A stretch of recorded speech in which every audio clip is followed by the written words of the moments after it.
नमस्कार विद्यार्थी मित्रांनो, इयत्ता 10वी गणित भाग 1 मधील पहिले प्रकरण दोन चलातील रेषीय समीकरणे या दोन चलातील रेषीय समीकरणामधील सराव संच 1.3 मधील उदाहरण आपण आज पाहणार आहोत।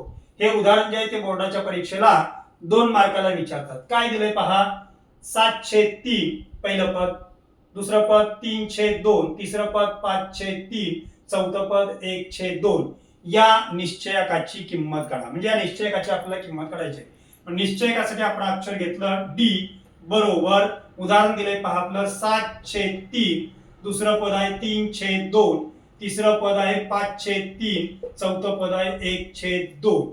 या ठिकाणी आपला निश्चयकाची किंमत काढायची आहे, म्हणजे या चार पदामध्ये तिरपा गुणाकार करायचा आहे। तिरपा गुणाकार म्हणजे या पहिल्या पदाने या शेवटच्या पदाला गुणायचा आहे। म्हणजेच काय पहा, कंसात पहिलं पद आहे 7/3 गुणिले 1/2 कंस पूर्ण वजा, पुढची पद आहेत क्रॉस तिरपा 5/3 गुणिले 3/2। आपल्याला या ठिकाणी पहिल्यांदा या कंसातला गुणाकार करायचा आहे आणि दोन कंसांच्या मध्ये वजा चिन्ह मांडायचं आहे, तर न विसरता। आता यांचा गुणाकार पहा। आता अपूर्णांक दिलेले आहेत आपल्याला या ठिकाणी, थोडंसं कठीण उदाहरण आहे।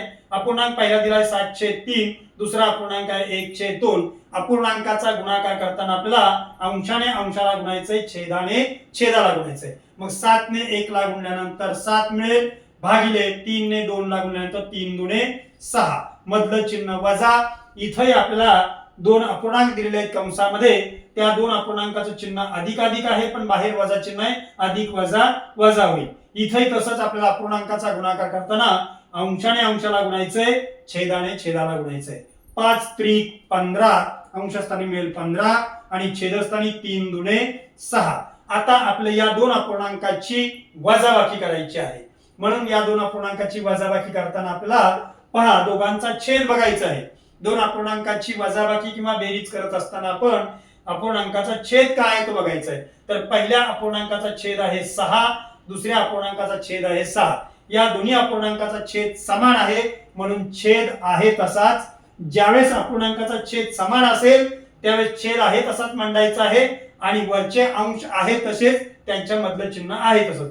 पहिल्या अपूर्णांकाचा अंश आहे 7 वजा दुसऱ्या अपूर्णांकाचा अंश आहे 15। आता या ठिकाणी आपल्याला 7 चं चिन्ह अधिक आहे, 15 चं चिन्ह वजा आहे, भिन्न चिन्ह आहेत, भिन्न चिन्हांची वजाबाकी होईल आणि मोठ्या पदाचं चिन्ह द्यायचंय, म्हणून मोठ्या पदाला चिन्ह आहे वजा आणि 15 मधून 7 गेले, 8 राहिले, भागिले 6, छेदस्थानचं 6 आहे तसंच।